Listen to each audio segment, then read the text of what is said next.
Hello guys, आज हम explain करेंगे परफेक्ट क्राउन ड्रामा। ड्रामे की शुरुआत में हमें जोसन डायनेस्टी दिखाई जाती है जो कि 600 वर्षों से रूल कर रही है, लेकिन प्रेजेंट में यहाँ पर संवैधानिक राजतंत्र के अकॉर्डिंग ही जोसन डायनेस्टी वर्क कर रही है, अर्थात राजा और रानी संविधान के अकॉर्डिंग ही वर्क कर देंगे।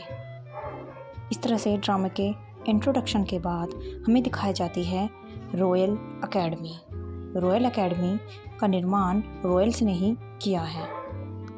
सभी बच्चे हॉल में आकर इकट्ठा हो जाते हैं और स्प्रिंग एग्ज़ाम जो 2009 में कंडक्ट हुआ था उसकी रैंकिंग लिस्ट देखते हैं। वे देखते हैं फिर से स्योंग ह्यूजू फर्स्ट आई है और सेकंड र्यो मिनसुक है। ये एंट्री हमारी फीमेल लीड की होती है। वो मिनसुक को टीज़ करके बोलती है तुम फिर से हार गए। मिनसुक बोलता है कि मुझे इन चीज़ों से कोई फ़र्क नहीं पड़ता और वैसे भी तुम तो रॉयल नहीं हो। बिजू बोलती है तुम तो रॉयल होने के बाद भी हर बार हार जाते हो, चलो कोई नहीं, अगली बार मेहनत कर लेना, और वहाँ से चली जाती है। इन शिफ्ट होता है प्रिंसिपल ऑफिस में। प्रिंसिपल हिंजू को आकर कहते हैं कि तुम फिर से फर्स्ट आई हो, पता है इस रॉयल एकेडमी की फ़िलोसफी क्या है?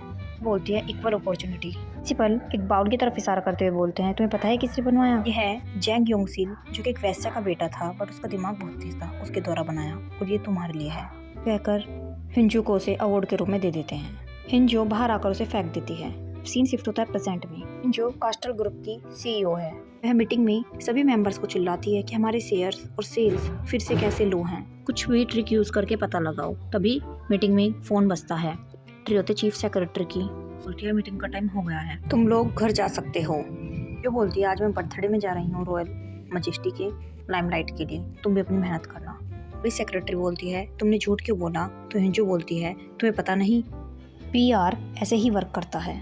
नेक्स्ट सीन में हमें मेल लीड को दिखाते हैं जो कि ग्रैंड प्रिंस होता है। कार खेल कर आकर नहा रहा होता है। ग्रैंड प्रिंस का राइट मैन आके पूछता है आपने कोई गिफ्ट तैयार किया रॉयल मजेस्टी के बर्थडे के लिए? प्रिंस गन पॉइंट करके बोलता है उनके पास सब कुछ है। मैन डर जाता है। प्रिंस बोलता है मैं शिकार करके आके थक चुका हूँ, मैं सोने जा रहा हूँ, और उसे इग्नोर करके चला जाता है। सीन में हमें दिखाते हैं हिंजू ग्रैंड प्रिंस की बर्थडे पार्टी में आई हुई होती है। कार से उतरती है रेड ड्रेस पहन के। मीडिया वाले उसकी फ़ोटो क्लिक करने लग जाते हैं और वह सुर्खियों में आ जाती है। वैसे ही उनकी जो सेल्स हैं वो बढ़ जाती हैं। हिंजू के द्वारा पहने गए कपड़े, ड्रेसिंग सेंस, पर्स, सब कुछ सोल्ड आउट हो जाता है। वे लोग हिंजू के बारे में ही बातें करने लग जाते हैं। फिर एंट्री होती है के अंदर हिंजू की अपनी ड्रिंक एंजॉय करती हैं। तभी वह देखती है कि पीछे कुछ औरतें उसके बारे में बुराई करती रहती हैं। बोलती हैं कि चेयरमैन स्योंग की नाजायज़ औलाद है, 10 साल पहले तक इसे कोई नहीं जानता था, यह साइको भी है। जो ये सब सुनती रहती है वे ग्लास तोड़कर उनकी तरफ चीयर्स करती हैं। वे डर कर चली जाती हैं। सीन में हम देखते हैं हिंजू का भाई आ जाता है जो कि उसकी सेल्स के गिरने के कारण उसका मजाक उड़ाता है। से भी मुझे पता है तुम मुझसे जलती हो, तुम मुझे इग्नोर मत करो, वैसे भी हम भाई और बहन हैं। उनके बीच में काफ़ी नोकझोंक होती है। हिंजू बोलती है तुम तो एक पालतू कुत्तों की तरह हो, सिर्फ तुम्हारे गले में एक पट्टे की कमी है, अगर होता तो मैं तुम्हारा गला दबा देती। एक मेड आकर बोलती है रॉयल मजेस्टी आ चुके हैं, तो सभी लोग हॉल के अंदर एंटर करते हैं। देखते हैं कि रॉयल मजेस्टी एक 8 साल का बच्चा है जिसकी टोपी गिरा देता है, जिसे मेड ठीक कर देती है। वे सब इंतजार करते रहते हैं। हिजू और उसके भाई की सीट लास्ट रो में होती है जहाँ से उन्हें कुछ दिखाई नहीं देता है। हिजू का भाई पूछता है किसका इंतजार कर रहे हैं, तो हिजू बोलती है ग्रैंड प्रिंस का। तभी एंट्री होती है ग्रैंड प्रिंस की जो कि हंटिंग के ड्रेस में ही आ जाता है। उसके शिकारी की ड्रेस को देखकर क्वीन मदर उसे बहुत डांटती है। वह बोलता है आप मुझे बाद में डांट लीजिएगा, और सभी लोग सीट ग्रहण कर लेते हैं। बाद रॉयल मजेस्टी के बर्थडे के उपलक्ष्य में सेलिब्रेशन स्टार्ट हो जाता है। रॉयल मजेस्टी के द्वारा विश लिखी जाती हैं मदर और अंकल के लिए गुड हेल्थ, सभी लोगों के लिए हैप्पीनेस। उसके बाद ग्रैंड प्रिंस के द्वारा सेलिब्रेशन स्टार्ट हो जाता है और सभी लोग फायरवर्क देखते हैं। ग्रैंड प्रिंस और फीमेल लीड हिंजू दोनों अपोजिट खड़े हुए होते हैं और फायरवर्क देखते हैं। के बाद नेक्स्ट सीन में एंट्री होती है प्राइम मिनिस्टर मिन की पिंक कलर के ड्रेस में होता है। हिंजू उसके ड्रेसिंग सेंस को लेकर उसकी टीज करती है। बोलता है कैबिनेट मेरा सर खा जाता अगर मैं सिविलियन ड्रेस में होता। राइट मैन आता है और प्राइम मिनिस्टर को ग्रैंड प्रिंस के पास भेज देता है। दोनों बातें करते हैं और दोनों एक दूसरे को टीज करते हैं कि आज तुमने काफ़ी लाइमलाइट ली।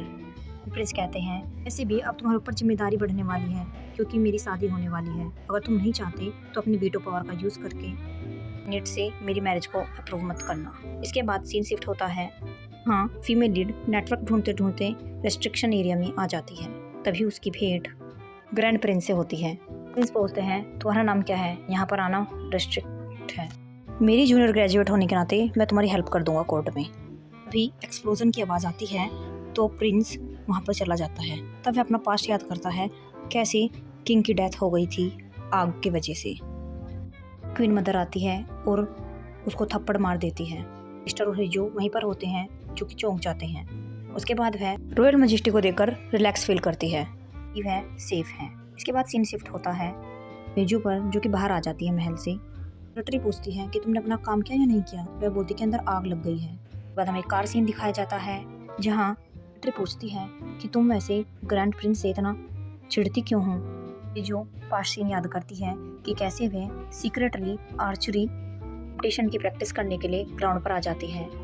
उसकी मुलाकात ग्रैंड प्रिंस से होती है। ग्रैंड प्रिंस बोलते हैं बिना परमिशन के यहाँ पर आना मना है, क्या तुम्हारे पास अप्रूवल है। मेरे पास तो है। जो बोलती है ओनर के साथ इतना भेदभाव क्यों किया जाता है। तभी मैंने मिनसोक की चुराई थी क्योंकि उसके पास थी। जो भी मुझे अपॉर्चुनिटी मिलेगी मैं उसका फ़ायदा उठाऊंगी क्योंकि वैसे भी मुझे इक्वल राइट्स चाहिए जो दूसरों को दिए जाते हैं। ऐसा कहकर वह ग्रैंड प्रिंस को ग्रेट करके वहाँ से चली जाती है और ग्रैंड प्रिंस देख वही रह जाता है। प्रेजेंट सीन दिखाते हैं ग्रैंड प्रिंस का मैंसन जहाँ पर क्वीन मदर आकर उसे कल के एक्शन के लिए माफ़ी मांगती है। प्रिंस बोलता है कि मैंने मिनिस्टर से बोल दिया है कि आप ही रिस्पॉन्सिबिलिटी लोगे। पास्ट सीन में ग्रैंड प्रिंस याद करते हैं कैसे उसे किंग कभी भी ट्रीट नहीं करते थे और बोलते थे कि किंग के रास्ते में मत आना। दुखी होकर क्वीन के प्रपोजल को मान लेता है पर फीमेल लीड के गार्जियन उसको प्रेशर डालते हैं शादी करने के लिए। वह गुस्सा होती है कि आप मुझसे छुटकारा पाना चाहते हैं ताकि मैं इस मूर्ख के रास्ते में न आऊँ। ऐसा कहकर और गुस्सा होकर वहाँ से चली जाती है। नेक्स्ट सीन में दिखाते हैं कि राइटमैन प्रिंस से पूछता है क्वीन पहले तो तुम्हारी शादी के तैयार नहीं थी, अब वह कैसे हो गई। नेक्स्ट सीन में हिजो को दिखाया जाता है जो कि काफ़ी परेशान है। तो सेक्रेटरी उसको चाय पीने के लिए देती है, बोलती है कि रिलैक्स हो रहो। नेक्स्ट सीन हमें दिखाया जाता है ग्रैंड प्रिंस महल से जा रहा होता है। तभी लॉर्ड इनपियोंग आकर उसे पूछते हैं आप कहाँ जा रहे हैं, आपको तो रॉयल पैलेस को गार्ड करना है। कहते हैं मुझे तो लगा था मैं चल जाऊंगा तो तुम खुश हो गए। लॉर्ड क्वीन मदर से मिलने जाता है जहाँ क्वीन मदर बोलती है कि सभी रॉयल्स ग्रैंड प्रिंस को ही फेवर करते हैं। समझाते हैं कि फादर और ब्रदर के जाने के बाद सभी लोग उन्हें सपोर्ट करते हैं। इनमें फीमेल लीड को दिखाया जाता है जो कि अपने फादर द्वारा भेजी गई लड़कों की प्रोफाइल देखती है। वह ऐसे किसी भी व्यक्ति से शादी नहीं करना चाहती जो उसके इक्वल ना हो। उसे देखकर उसे बहुत गुस्सा आता है।